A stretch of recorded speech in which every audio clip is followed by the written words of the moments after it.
Hello and welcome to Mouse House Plus, brought to you by TPEnetwork.com. This is episode 52, and we're recapping Moon Knight, Season 1, Episode 4, titled The Tomb. I'm Hank, and I'm joined by John. John, how are you? I'm doing good, everybody. Well, are you ready to dive, bandages deep into this episode? Yes, let's do this. Let's get it. Steven, wake up. Steven, wake up so we can roll down this hill. and then Layla hides until the group of people that were looking for him find Steven, and then she draws them away. Then she's able to kill them with a well-aimed flare. Did any of this seem plausible to you, John? I mean, I'm going to say yes, because I actually was thinking that we were venturing into like horror story kind of mode, because I mean, it was kind of suspenseful. And I mean, you know, they're not expecting somebody running. They saw someone running. They're probably expecting someone to just continue running. And yeah, I don't know. I mean, I would think that, I mean, I do like the fact that, you know, you had the gunshots going off and that also killed the driver, because I was thinking, I'm like, oh, it should have taken the driver out too if that was just shooting everywhere. But I don't know. I mean, I can't hold belief or disbelief for this series. Everything's weird. Even the stuff that's supposed to be like very centered, centered to normality is weird. My thing on this was, it was weird that they were sitting there with all their ammunition just out in the open. Well, yeah, but it was an open bed truck. Where are you going to put it? Probably in your weapons and call it good, because in that region of the world, wouldn't Molotov cocktails be everywhere? You can't fit all that inside the clip. It's just a box. Yeah. They just had them like laying loose, though. They had a lot of them just laying loose in the truck bed. And that's ridiculous. That's like bad guy no 101. Yeah, they're not tidy. No, they're not very smart on this series at all. Layla doesn't like Steven and Mark's deal. So she's like, shouldn't I have been consulted about this? I was like, this part of the series is getting, I don't know, just a little bit weird how calm she is with some of this stuff. Like, if a woman found out that I had a bunch of personalities and stuff, I think it would go over a lot differently than they portray it on this series. I mean, she is also talking to a person that has a suit that wraps around him and, like, you know, protects him from bullets and stuff like that. So that's the reason why I could see that she is totally, like, okay with it. Yeah, it's confusing. It's weird. They're just doing this stuff already. Why not throw another personality into the mix? On foot now, the trio or quad, they make their way to the tomb. Hello, camel. When he talks to that camel, I was like, that is awesome. I do like that because I like animals. Mark and Steven argue over Layla. That part to me is getting kind of goofy and weird. What do you think about this weird situation? You know what? You're right. It's weird. It's a weird situation. It's something that you're not ever going to see. So, I mean, I like the fact that, you know, they're having this conversation, and Steven's like, "What? She's free game. She's divorcing you." But then, like, you know, whenever he turns around and punches himself in the face, I was like, "Oh, there we go. Mark was able to do something." So protein shakes are off the menu, I guess, because he's like, I'll call you if I need a recipe for a protein shake or something. I was like, it's still your physical freaking body, you moron. It's not like he's this big buff guy or something. He's just tough. He's got the tough mentality, and you don't. The tough and the smarts to break things in people. Layla tries to kiss Steven, but Steven is Steven after all. And then he, momentarily later, he kisses her. I was just like, you know, I don't really want to venture down this rabbit hole if Disney's okay with that. Well, I mean, let's stack it on top of the fact that he now gave all of Mark's business over to her, and how Khonshu wants, her to be the next Avatar, and he's just trying to protect her. So he's like, "Yeah, thanks for putting my business out there, man." But I mean, honestly, it's one of those things that she probably should have known. Yeah. Yep. Arthur's team was shooting at something. And when Steven goes, well, look at you. And Layla's like primping up. And he's like, but not her, I thought that was pretty funny, to be honest with you. Look, this we're just jumping down into creepy realm right here. Whenever they're like the little clicking it does. I mean, this is like Lost material where like there's the smoke monsters running around just like snagging people and just dragging them off. Layla talks about her father. Then they notice that there are 6 paths. So they have that Eye of Horus deal to figure out, which Steven figures out in 2.2 seconds flat. Mm-hmm. Very convenient. Very, very convenient. I would like if he stumbled for a few minutes and then they come back to him and he's got it. Aha, eureka. I got to figure it out. It would be cool. What I would have liked is if he had, like, in the very first episode where he was kind of like dropping knowledge on it. Like, if they gave, like, in more of a reason of why he knows this knowledge. Yes, I understand. He's a fan of Egyptian history, but like, couldn't he have like a degree or like a part degree from like a college or archaeologist like on the side or something like that to help bring it home that he knows all this information, not just because he likes reading books? Right. Emmett's avatar, we find out, was a pharaoh, so they kind of geek out. They're like, oh wow, that's crazy. And then Steven solves the riddle, and off they go. They find blood and bones, plus an opening. Steven finds an exit, but then we get some more shooting as something starts to gut a man. That clicky monster starts gutting a guy. Do you know what that was supposed to be? That monster? Oh, that's one of the yeah, that's one of the temple priests in regard that basically they do all the embalming. Oh. So there, it's like do you remember the Mummy? When we watched the very first Mummy, the group of the people who dumped all the scarabs on them. Yeah, it's those guys. Now, why one of them is running around inside here like filling up canopic jars, I have no idea. Okay. This whole episode had an entire feel of the Mummy. It felt exactly like that. Yep. It finds Steven, but Layla distracts it as Steven... I squished it. I think I squished it. He is such a goof, man. He's a goof. Well, Layla runs in... Oh, go ahead. We didn't see it die. Automatically, it's alive. Yes, it is. Layla runs into a monster, but she sure is pretty strong. To me, I was just kind of like, I don't know if she'd be that strong. The way she was just. Well, I mean, but we don't know how strong these creatures are. I mean, she breaks the arm off. I mean, clearly it's dead, so it only has to have like a certain amount of strength to it. So clearly, it's at least equal to that of a human. Whenever she's trying to like hold it back, and which is funny because I'm like, he could probably just stab her with his arm bone, and then he was doing that, and I'm like, well, I should be writing for these people. I mean, we're on the same page here. That's frightening. Except for the fact that they did not do my reverse the episode where you find all the missing time. I'm still angry about that. And we needed that. More than ever in this episode. We still need that. Yes. Then she runs into Arthur. And I'm telling you, man, he is just always conveniently located. That's all I'm going to say. I won't harp on it this week. Well, and what I don't understand is that they're trying to get further in. The camp is empty. Where are these people? They came in. So unless he was wandering around those additional paths, which it could have been, now he can't really get to the temple because she's destroyed the path to come across. So, I mean, this is very Goonies-ish right now. I mean, it's like I wait for them to play the chord on the skeleton organ, and then the pieces of the surrounding fall into the spike pit. Oh my gosh.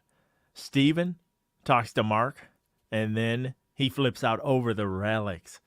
Then he thinks that the tomb is of Alexander the Great. He was so happy with himself about this entire set right here. Yeah, I mean, it just, I mean, he's the first to see that. I mean, I can understand that. I mean, you're looking at all these archaeologists that they uncover all this stuff, and he's basically jumped ahead of the line for everybody, and he's the first person to open it. But I really liked that he was like, when he's the next part that we see when he's saying like, sorry, Mr. Alex, sorry, Mr. Yeah, you're right.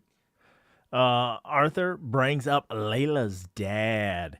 And I'm just like, why won't they just get this out? They finally get it out this episode, but it was such a slow burn for what I feel like it not necessarily is a nothing burger, but is not as big as I was hoping it was going to be. Yeah, and I agree with that. And that's like whenever we confront this and she's just like yelling at, Mark, whenever you're like, okay, well, you don't even know who's there you're talking to. But anyway, go ahead. I'm jumping ahead. Then Arthur tells her that he has read his scales. And I thought we observed that the scales just wouldn't balance. Well, yeah, and it was just chaos. He's full of chaos. He said that, but to her, he was like, oh, I read his scales. Mark he's terrible. And I was like, well, that doesn't really fit what happened in that episode. Well, I mean, maybe he just outright lying to her to make him to help her change her mind. Of course, yeah. Now Stephen opens the tomb, and then, as you said, he has to break the jaw and reach down the throat of Alexander the Great. Because he's figured out yet another thing. Like, oh, he was the voice. Oh, the voice, and then he starts going down there. Sorry, like you said. Yeah, but and this funny. Part, I was like, come on. I'm like, okay, if he's dead, so that means what they do. They took this thing and they just slid it down into him after when he was after he died. I'm like, come on. I'm like, how about this? I'm gonna call Bakshi on that. Yes, excellent. Arthur says Layla's father was murdered by mercenaries, so insinuating that Mark was there, of course. Stephen finds the statue and celebrates, and the award goes to. When he did that, I just cracked up because I was like, "What a goofball!" It was a strange. This whole part right now. Now that we're running towards the end, everything becomes strange. Like, for example, where all these people that are about to show up, where did they come from? Why did we not hear them running around already? I mean, how did one or maybe two people get sectioned off and then they were the ones shooting? Like so his excitement with this is great. His reaction to them all showing up is good, but them showing up is I'm calling Bakshi on that as well. All right, we'll get to it in just a little bit. All over the place. Yes, we're not there yet. All right. She wants to talk to Mark, so he didn't kill her dad, but he was there. His partner got greedy and executed him. So Mark was shot too, but he didn't die. So he alludes to like the backstory that John has been asking for 4 weeks now. So go ahead. I have a question here because I think I did miss this part. Who got greedy? Was it Mark's partner? Okay, Mark's partner. I thought that he said it was her dad's partner got greedy. And I'm like, man, that was pretty harsh being greedy and just killing off all your help. Oh, that would have even been worse. But I'm almost positive Mark said it was his partner. Okay, that's fine. That was overreaching. It didn't make sense to me whenever he said it. So. Okay, fair enough. So we already know, why Mark didn't die, but it would be good to see it on screen at some point, I hope, in the next 2 episodes. Yeah. Layla says Mark had a guilty conscience. That's why them two got together. I was like, oh, man, that is one of the worst things that you could imagine. And this is something that stems all the way back to the comic books about their, their own relationship and how he's interacted with her father and possibly killed him, and or was in this case was there to bear witness to it. So I mean, I think they're doing a good job of like connecting this back to the comic book.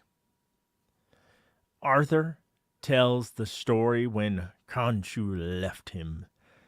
And then Arthur does the unthinkable and shoots Mark in the chest. And he falls into the water and CGI sinks through the water. That looked awful, by the way. I don't know. It happened. He got shot twice. I was like stuck in a position where I'm like, okay, well, without the suit, how's he coming back now? So I mean, he should be dead. Yes. So we are thrust into a really strange sequence in which we have Mark tethered to a wheelchair. Layla's there, but she's a fruitcake. We have a Moon Knight action figure. Oh. We have Arthur, who is watching Tomb Buster, the movie. Yep. Hold on. Okay. So the person pulling the bingo balls, that just so happens to be your gold statue, Hank. Oh, good. Yes, good one. And you notice that his boss, what was her name? Is that Donna? Yeah, Donna was there. She's the one that had the little stuffed animal, and then the two guards that came and got him. They were the police officers that got him, a while back. So and then on top of that, I think it's the old lady we see in the background. The old lady that flicked him off when coming down the mountainside. That's in there. They pick up a drawing, and someone's drawing a bird, but it's the head of Khonshu. There's a lot in there. Oh, there's a goldfish off to the side. And did he have one fin? Yes. Oh, yes. And this is one that I caught right off the bat. There was a picture in the background that was the castle that we saw in episode 1. Oh, nice. Good one. So and then of course you see the staff or the cane, which kind of mirrors the existing cane. Yeah. And then the sandals. Yeah, the sandals. And skipping ahead on hold on, I gotta look this up. Tauret. Oh, the hippo. Hungry Yes. hippo. That's the stuffed animals that he was unpacking and at the gift shop. Nice, good stuff. Yeah, that's a lot of Easter eggs there. Oh, and then, and there's one more, but I'll wait to get to it. So okay, because we can talk about it right now because I am just gonna summarize that with how this was a psych ward. Mark's trying to get away, and when he bit the one police officer, I was like, he just bit a Wakandan. Because her hair is so short. I was like, what is she doing there? And then Steven is inside a second, what do you call those? Not a casket. Sarcophagus. Yes, good man. And I was like, what the heck? And there was another one, but they keep going, and that's the third personality, correct? That would be Jake Lockley. Excellent. And So what's the backstory alluding to on Jake? I don't. Let me see. Is he I think something special? In the comics, he is like a investigate like a not a crime fighter, but like a private eye. Okay. Yeah, like a private eye investigator. So he definitely can fight. That's the reason why, like, in there's one other scenes where you see these people like, Steven, oh, yeah, what he did you probably do? woke up in that situation, was like, all right, guess I'm doing this. Steven, what did you do? He's like, I didn't do it. Yeah. I guess, could you really imagine Steven like wrecking someone? Oh, I can't. Oh, heck no. Heck no, man. Not at all. We're lucky that he's able to like turn into the dressed man. Yes, a watchman suit. Or Mr. Was it Mr. Knight? That's what it is. Mr. Clean. Yep. Oh, goodness. So, what else did you want to say about this weird sequence? It's just open floor at this I moment. mean, this is clearly it's him running through his own mind and trying to get all the pieces put back together again. I did like the hippo, and she's like, "Hi," and then they're all like, "Ah!" and right off. So, and I actually felt that this episode it was weird. When I got through like the first like couple sequences, I would thought I was really close to the end, and when I realized, I'm like, "Oh, geez, I got like 45 minutes left."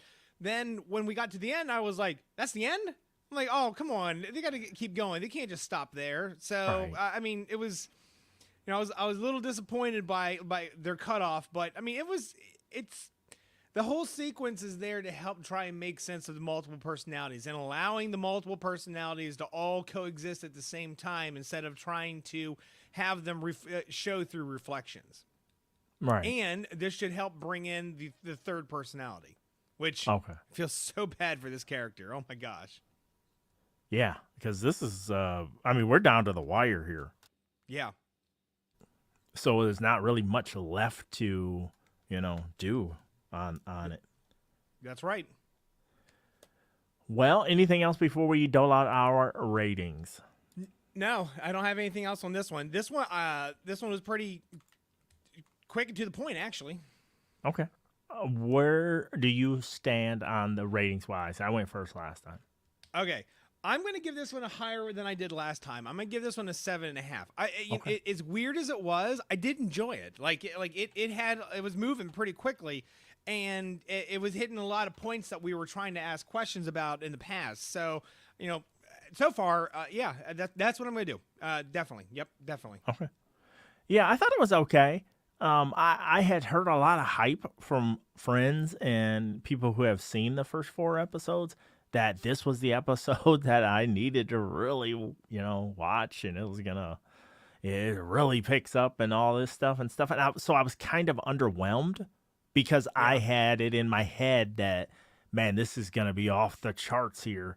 And then when they went, like late season Lost on us with the, everything's super weird. Now you're nuts and you're in a psych ward and all this stuff is made up and stuff. I was like, okay, whatever, but You should contact those friends and say, "I want my money back." I do. I want my money and popcorn back. So for me, 7 out of 10 wasn't terrible by any stretch of the imagination. It just No. wasn't as hyped up as I thought it was going to be. And with 2 episodes left, they have a lot of ground to cover. I mean, I'm just spitballing here, but I would assume that in order to undo a lot of this stuff, Layla's going to have to become the Avatar or something. She's going to have to get the suit or something and break out everybody and such. And then at what point where is Mark and where are Mark and Steven at per Well, se, or when did things go into this mind like realm? Is any well, of the my, shooting real or not real?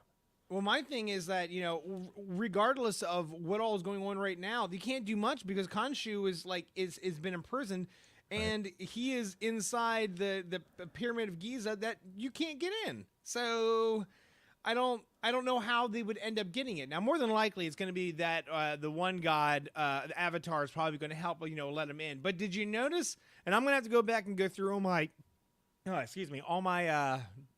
Egyptian lore, but all the different cubbies that had a statue in it. Whenever they did that, there was like 9. So that means that there's been 9 naughty gods that they had to punish to put them up on the wall. Interesting. Good catch. Good catch. I don't know. I think Layla's gonna end up bringing this one home. If I had to guess, I think she's gonna end up being the literal MacGuffin. She's been in Well, I front of us mean, this whole time, and she's gonna if be like, if she can end up being like the most recent Moon Knight, where where he runs around and just starts picking up all these like incredible items that are basically like godlike, like he collects the Phoenix Force and Thor's hammer and I can't remember the reason behind why he needed all that. I think it might have been something that next there was another entity. Anyway, it doesn't matter. Yeah, you're right. They've got a lot of ground to cover In 2 episodes. Ooh, in 2 episodes. yikesies. Well, you want to get to some feedback? Yes. Hi, Hank and John. All I could think of during this episode was "you have plot holes" tag.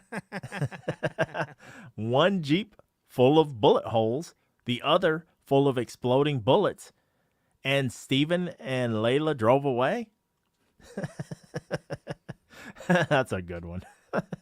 Mark causing his own body to crash to the ground.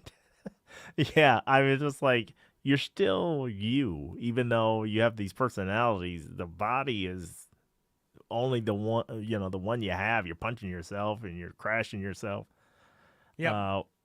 Stephen making yet another intuitive leap by realizing there was an Eye of Horus map. Yes, like John kind of pointed that out earlier, where he's just 2.2 seconds flat. He's just like, oh, this is why there's 6 pathways. You're like, okay. Well, I mean, remember, they got a lot of ground to cover.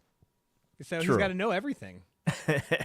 He is the, yes, yes, he does. Layla confronting Mark on the spot about her father instead of running from the bad guys. What did you think about that, John? Yeah, whenever Mark took over and was like, we need to go, and I was like, yeah, you need to go. There's a lot of crazy people. Yeah, you might be upset. Beat them up later. With guns, and she's like, yes. No, let's talk this through here. What exactly happened? You're like, yeah, I don't, and that's always, no, you keep moving, you don't stop. Oh my goodness. Any archaeologists watching at home probably freaked out when Steven started breaking a mummy. Yes. They're just cringing, like, no, preserve that. No. Yes. Just no respect, Steven. None. And then lastly, Elizabeth says the ending turned into an episode of Lost. So I'll give it an extra point. Thanks, Elizabeth. Elizabeth, thank you. Yes, Lost. See, Lost did the weird stuff, but it was good weird stuff. Yeah. Because they would tie it back into something, or they would make it make sense. Where this series is kind of just doing weird stuff and going, well, we're never revisiting that again, so let's just keep the ship going that way. Yeah, no, I agree with you 100%. They're like, hey, it's weird, and who cares? Keep going. It's about to get weirder. Just wait. Hold my freaking bubble tea. Mm-hmm. All righty. Thank you so much, Elizabeth. That was fun. Russ broke the internet the other night. He says, hi, guys. I noticed Arthur Harrow wears red in many of his scenes. So given what we know, can we safely assume he is Mephisto, right? Oh.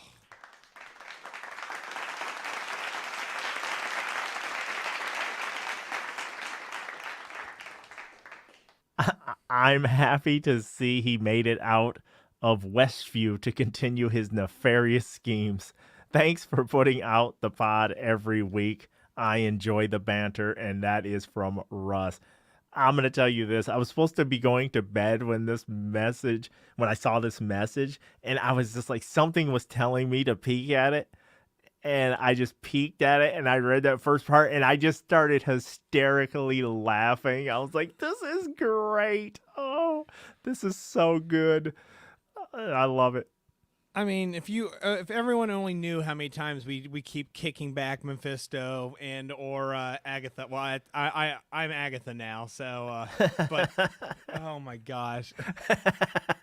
If he has nothing to do with anything in the MCU in the next 4 years, we're literally just wasted. I don't know how many hours of our lives discussing Mephisto. Oh, there you go. That's a good shirt idea. It could be Phase 102, and then the big maybe bad. It's Mephisto. Yes. All right, just have a bunch of stuff wrong. Yep. Broken glass, this, that, the other. Mephisto did it. The kids can get out of all kinds of trouble.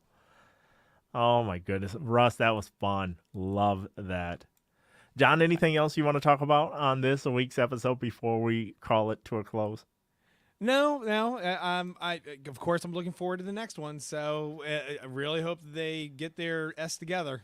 Yes, I just want them to either give us some of the backstory stuff, which I feel like everybody's trying to do it like this is so hip and cool, where they're like, "Hey man, it'll be real cool if we do the backstory at the end," you know. And it's like, no, I kind of want to see that, if not first, early in a series. I mean, I just want to see it in general because the fact that I said that they needed to do it and it would have helped make a lot more sense of things and they haven't done it yet. So Right. if they do wait to the end to do it, I'm be pissed because they should have put it like in the second episode and then you could have gotten caught up. Sorry. Because This even is on like my- WandaVision, didn't they do Agatha's backstory? Didn't they do that kind of late in the sixth episode? Well, yeah, we found out the next episode after we realized that she knew what was going on. Right. So what? That was an 8 episodes. So that means that we found out about her at the end of 5. Or wait, was it 5? It was like 5 or 6. And when we found out about the end of her, the next episode it started with Agatha, and then we dealt with all of her BS. Past. Yeah. Yeah. That's what I kind of I don't know. Maybe it'll pay off. So I won't judge it, but I just want them to give us some of the stuff that we really should have got a lot of this stuff early. I want to know the rules. So whenever you story build, you usually tell everybody, here are the rules we're playing by. And I feel like so far they've just not done that. Like they might spit out something here like, oh, the suit has healing power. My wraps have healing power. Well, okay, that's cool, that you're giving us to us 60 seconds before a fight. But I kind of wanted to know that in episode 1 or 2, preferably. Not only that, but this agreement. How did the agreement with it come around? How did he end up sharing a body with them? There's all these questions about and right there, all of the same things. If we just got to see how he became Moon Knight, that would answer a whole lot of our questions. Yes. And then I would stop complaining about them omitting things because they are being sneaky by just not telling us. And that's, but Hank, I don't know. Hank, would you really not complain? No, I'll always complain. I haven't found a TV series or movie I can't complain about. Yeah. Not yet. Not yet. Well, I've been close, but not yet. All right, John, thank you so much. It was a lot of fun as always. And we've been getting a lot of mentions on Twitter and Facebook and email and stuff about people just loving the banter and the, just our interactions, which is 100% like a normal conversation we would actually be having. Well, I mean, but it is a normal conversation that we're having most of the times anyway. Always. I mean, clearly it's unscripted. If you guys haven't heard me completely lose space with what the heck we're talking about or trying to pull a name, yeah, not scripted at all, everybody. Oh my goodness. Yeah, there was another email and I will try to get it next week, but it was something to do about John's memory. Yeah, if I can find it. I do not have. Here's the thing, everybody, and I was just pointing this out at work. I can never keep this stuff straight, but for whatever reason, I could tell you what tool is next to where when we pulled whatever off of this machine, and I'm like, I have no idea how that happens. How am I remembering that? But I can barely remember what I just did a little while ago. Wait a minute, Steven, is that you in there? No, it's Mark. Although I do have one more thing. Okay, go ahead. All right, so if everyone didn't know, today is Mr. Hank's birthday. Yesterday was, but close enough. I was hoping that we could have put this out. You could have just rolled with it. Oh, that's great. Yeah, I appreciate it. It was fun. I had a good day. And that's terrific. I thank you. So, awesome. Again, everybody, see? Non-scripted crap memory. I even messaged you, and you told me. I went with still it. Got, yeah. Yep. I just went with it. I was like, yeah, I'll just go with it. He's close enough. It's I think, within 24 hours. It's good. yeah, yep, Oh, thank you, John. That's a lot yep. of fun, man. Well, we will be back next week for episode 5 of Moon Knight. What do you think of these episodes? Please send in your feedback. tpenetwork.com/feedback. Get it into us Friday by 12 noon Eastern time, please, so we can make the show. We thank you so much for tuning in. For John, I'm Hank. Until the next time, we're signing off. Later, Gator. TPE Network. There ain't nothing